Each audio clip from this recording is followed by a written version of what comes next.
Have you ever felt lost when someone talks about finance?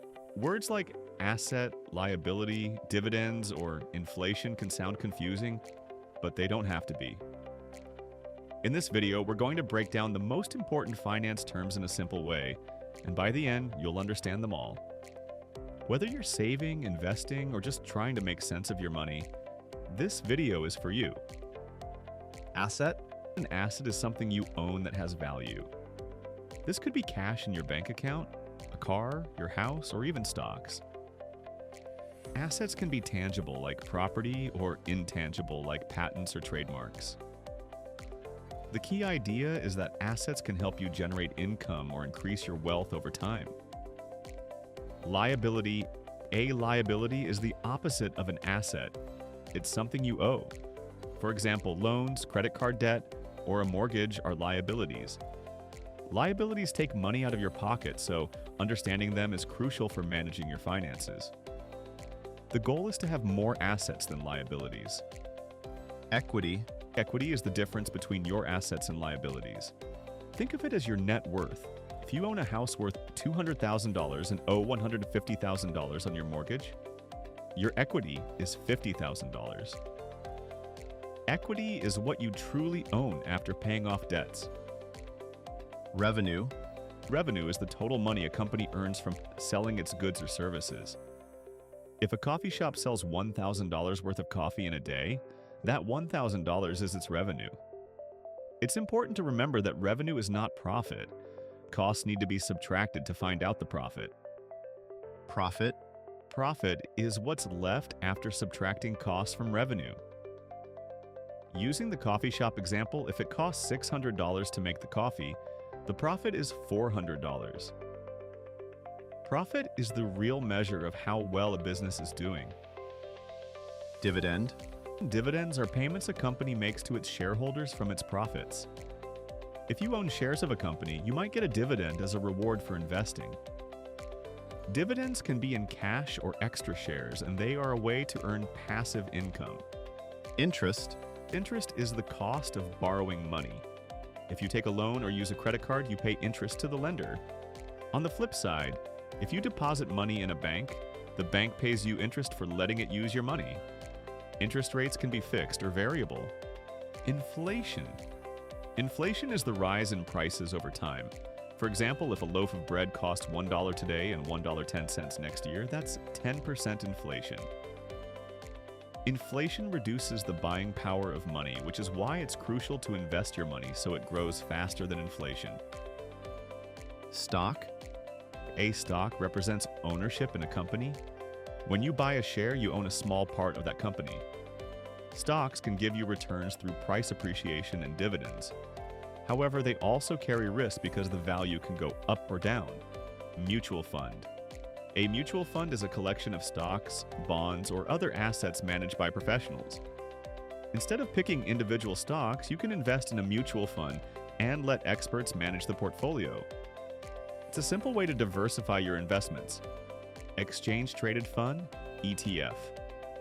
An ETF is like a mutual fund, but it trades on the stock market like a stock. ETFs can track specific indexes like the S&P 500 or focus on certain industries. They offer flexibility, liquidity, and usually lower fees than mutual funds. Capital gain. Capital gain is the profit you make when you sell an asset for more than you bought it. For example, if you buy a stock at $50 and sell it at $70, your capital gain is $20. Some countries tax capital gains, so it's important to consider them in your investment planning. Liquidity? Liquidity is how easily you can turn an asset into cash. Cash is the most liquid asset. Stocks are also fairly liquid, but selling property or a car may take time. High liquidity is good for emergencies, while lower liquidity can be acceptable for long-term investments. Diversification. Diversification means spreading your investments across different assets to reduce risk. Don't put all your money in one stock or one industry. By diversifying, you protect yourself from big losses if one investment fails. Risk? Risk is the chance of losing money on an investment. Every investment carries some level of risk. Stocks are riskier than bonds, while savings accounts are very low risk. Understanding your risk tolerance is key to building a portfolio that suits you. Credit score. A credit score is a number that shows how trustworthy you are in paying back loans. Lenders use it to decide whether to give you credit and at what interest rate. Paying bills on time, keeping debts low, and maintaining good credit history improves your score. Budget. A budget is a plan for how you spend and save money. It helps you track income, control expenses, and reach financial goals. Without a budget, it's easy to overspend and get into debt. Net worth. Net worth is what you own minus what you owe. Add up your assets, subtract your liabilities, and that's your net worth. Tracking it over time shows whether your financial situation is improving or declining.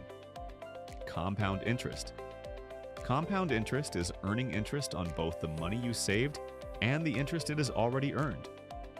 It's a powerful way to grow wealth over time. The earlier you start saving, the more your money can grow through compounding. Recession. A recession is a period when the economy slows down, usually for 6 months or more. Jobs may be lost, companies may earn less, and spending decreases. Recessions are natural in a business cycle, but planning ahead can help you survive them. Bull market and bear market. A bull market is when stock prices are rising and investor confidence is high. A bear market is the opposite. Prices are falling and confidence is low. Understanding these terms helps you know whether the market is optimistic or pessimistic. ETF versus mutual fund. While both are investment tools, ETFs trade like stocks and can be bought and sold anytime, while mutual funds are bought at the end of day price. ETFs usually have lower fees and more flexibility, but mutual funds are simpler for beginners. Asset allocation. Asset allocation is dividing your investments among different types of assets like stocks, bonds, and cash. Proper allocation balances risk and reward based on your goals, age, and risk tolerance. Financial independence. Financial independence means having enough money to cover your living expenses without needing a regular job. People often aim for it through saving, investing, and passive income streams. Emergency fund. An emergency fund is money saved for unexpected events like medical bills, car repairs, or job loss. It's recommended to have 3 to 6 months' worth of expenses in an easily accessible account. Inflation versus interest rates. High inflation often leads central banks to increase interest rates to slow spending. Understanding the relationship between the two helps you make better decisions for borrowing, saving, and investing. Passive income. Passive income is money earned without actively working. Examples include rental income, dividends, or royalties. Building passive income streams can help you achieve financial freedom faster. And that's it. These are the most important finance terms you need to know to understand your money better, invest wisely, and plan for the future. Start applying these concepts today. Track your assets, understand liabilities, save, invest, and watch your financial knowledge grow. If you found this video helpful, make sure to like, subscribe, and hit the bell so you won't miss more finance videos that simplify money for everyone. Remember, finance doesn't have to be complicated. It just needs to make sense for you.